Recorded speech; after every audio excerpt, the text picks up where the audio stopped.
I want to tell you exactly how I learned how to lucid dream. And I have been lucid dreaming for a really long time, almost my whole life. But I really got into the practice of lucid dreaming and having sustained lucid dreams 10 years ago. And now I write books and teach internationally all about lucid dreaming as a beautiful skill set that you can develop.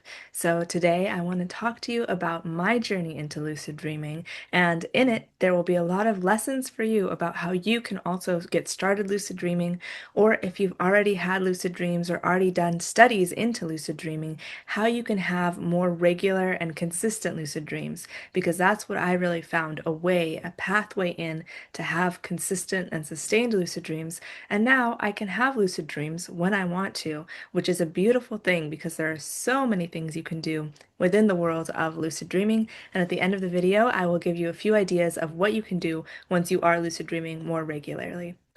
So, my journey began in a really interesting way, actually. As I mentioned, I have been lucid dreaming for much of my life, as I imagine many of you have. And when we're kids, we have much more access to the dream time and to non-ordinary states of consciousness. And so you will have a lot of times spontaneous lucid dreams in your childhood, which is what I was having. But they were irregular, and then as I got older, I stopped lucid dreaming as much. Well, one day I was in the car with my mom driving along. I was in my early 20s, and I had this thought, oh, okay, someday I'm gonna die. And of course, I've had that thought before. It's never been a big deal. But in this moment, it really felt like a visceral realization that washed over me of, wait a minute, I am going to not be in this physical body and not be in linear time at some point. What does that mean? What is that great mystery? And it did actually fill me with anxiety and dread. And I have had different ideas about what that is, but it is a great mystery too, not knowing what lays beyond this reality. So I spent many sleepless nights thinking about that, and then I had the thought, well, wait a minute. Every night when I go to sleep, I go into this realm of non-ordinary reality that's outside of linear time, that's outside of this physical form. What if I could bring more awareness into that state? Perhaps that would prepare me for the after death experience. And that gave me a lot of relief already thinking about that. And then I was drawn to begin studying Tibetan Dream Yoga, which is all about using lucid dreaming in order to prepare yourself for the after death state and the bardos that exist in that after death state from the Tibetan Buddhist worldview.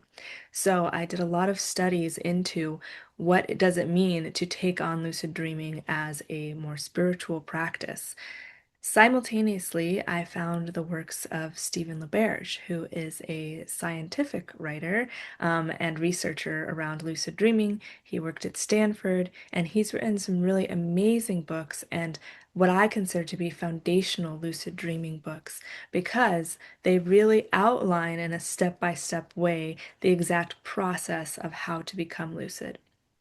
So the Tibetan Dream Yoga can be a little bit more abstract, especially if you were raised from a Western worldview. Some things I feel like can get lost in translation. However, there's so much knowledge there about working with the lucid dream state in order to receive a higher level of realization of the nature of reality, the nature of the mind, and how to work with the mind and prepare for the after-death experience. Then coupled with Stephen LaBerge and his writings about, in a very practical way, exactly how you can become lucid and techniques that you can use in order to become lucid.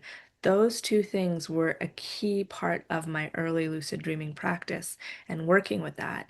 The third thing that I was also studying during that time was Carlos Castaneda's works, and especially his book, The Art of Dreaming, which goes into the Nagual teachings around how to use lucid dreaming to become, as he puts it, a sorcerer, a magician of old, and being able to work in that non-ordinary state of consciousness to gain power, to gain personal power, and to be able to navigate these realms with awareness.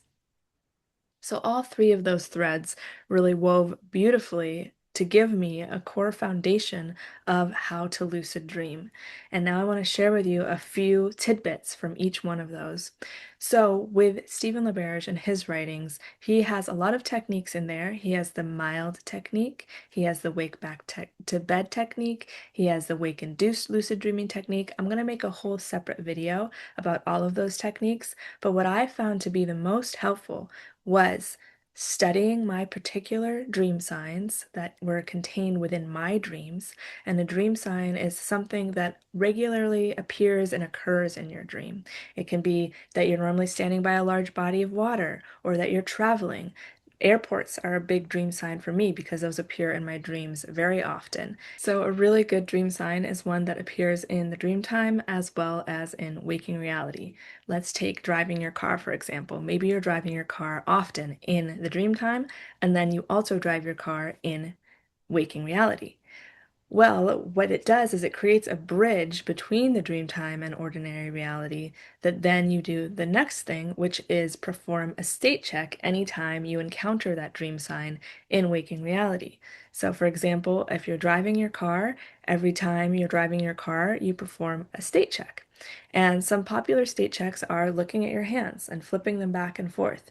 And if they stay the same, you know you're in waking reality. But if you have an extra finger, or it glows, or it turns into something new entirely, then you know you're dreaming. And the trick to becoming lucid is that you need to switch on that light switch of lucidity that says, aha, I know for sure that I am dreaming, and now I am lucid.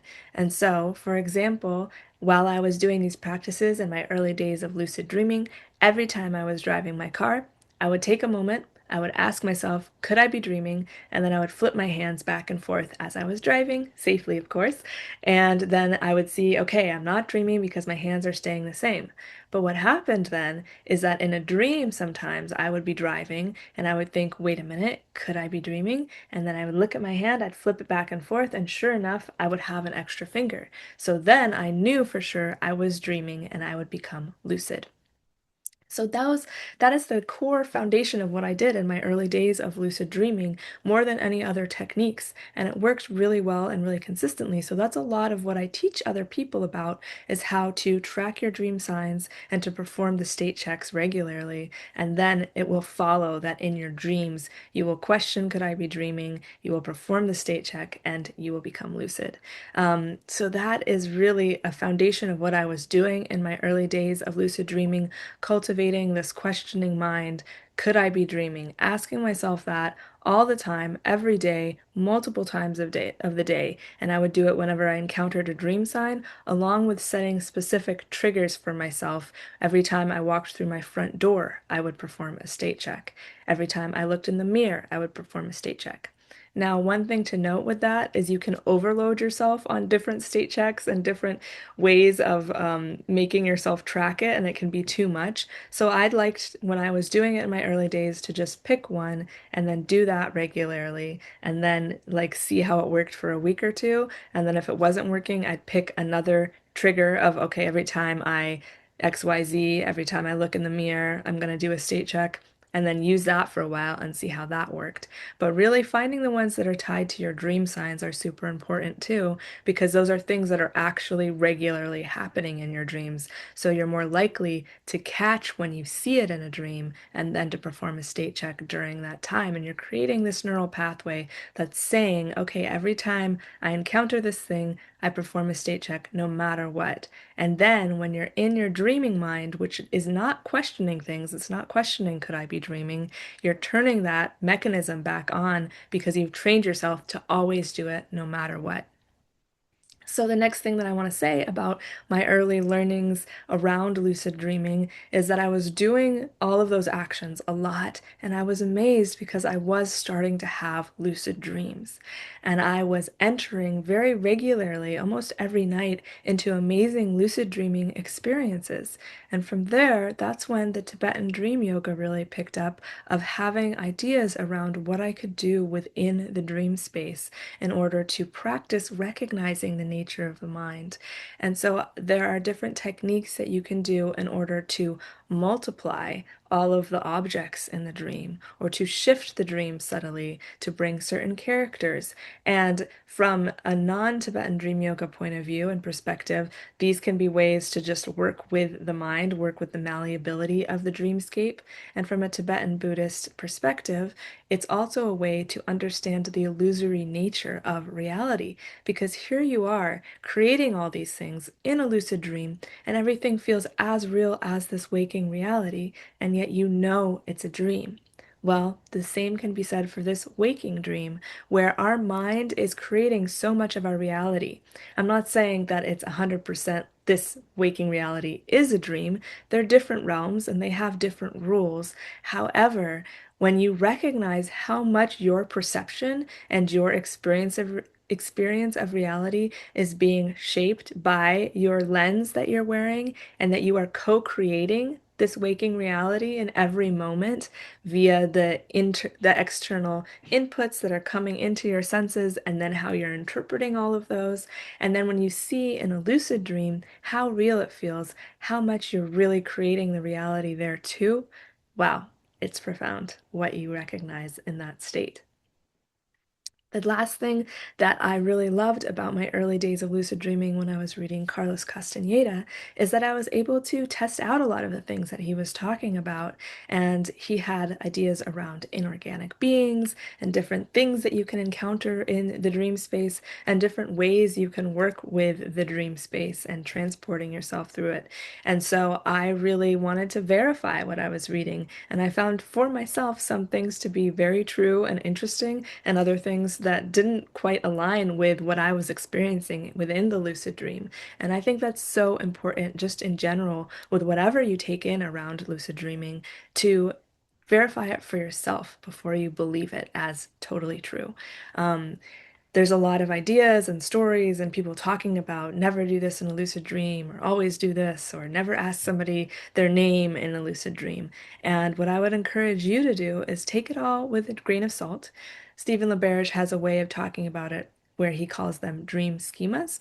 And those are things that are beliefs that have been put into us through external sources, through social media, XYZ, things we've read about lucid dreaming. And so, sure, there are helpful pieces out there and information out there. However, I encourage you, once you start lucid dreaming more, to try out and test out different things so that you can see for yourself what's true for your own individual psyche. That's what I love so much about lucid dreaming and dream work in general, is that it is universal in a sense, but it's also deeply personal. And you need to find out what is personally true for yourself and your own inner worlds.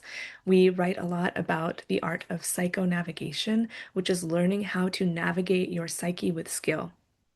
There are these universal dream terrains that humans go to, and it's amazing to see how so many people are having the same experiences in the dream worlds, and that really validates it for us, especially from our Western worldview where we want things to be very validated and scientific.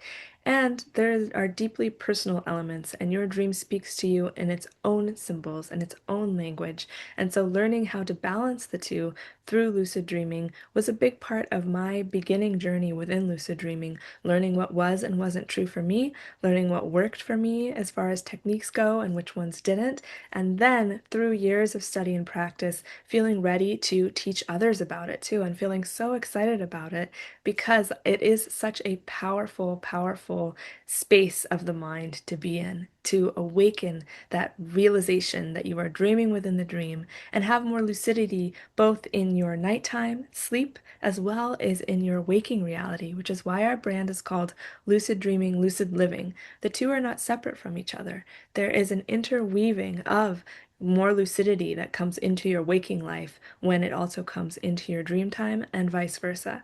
And so, if you want to keep learning about lucid dreaming, go to our website and check out all of the classes we have. We have free as well as paid classes that go even deeper into how to have lucid dreams, what to do once you're there, and advanced lucid dreaming techniques. And if you want to read more about lucid dreaming, I encourage you to get our books. One is called Navigating Liminal Realms, and the other one is an oracle deck that teaches lucid dreaming through the art of pulling cards. It's called Lucid Dreaming, Lucid Living. So that is a little bit of the story of how I first got into lucid dreaming, and I really feel like it was such a profound element in my life. And like I said earlier, it started with this questioning and this existential fear of what happens once I die. Well, once I became lucid inside of dreams, I was able to have so much more confidence and reassurance that we are bigger than just this physical body, that our consciousness expands in vast directions that we almost can't imagine from just this human perspective, and that we have this level of agency that can be present in those non-ordinary states of consciousness the more and more we train in lucidity and how to stay lucid in every moment. So until next time, happy dreaming.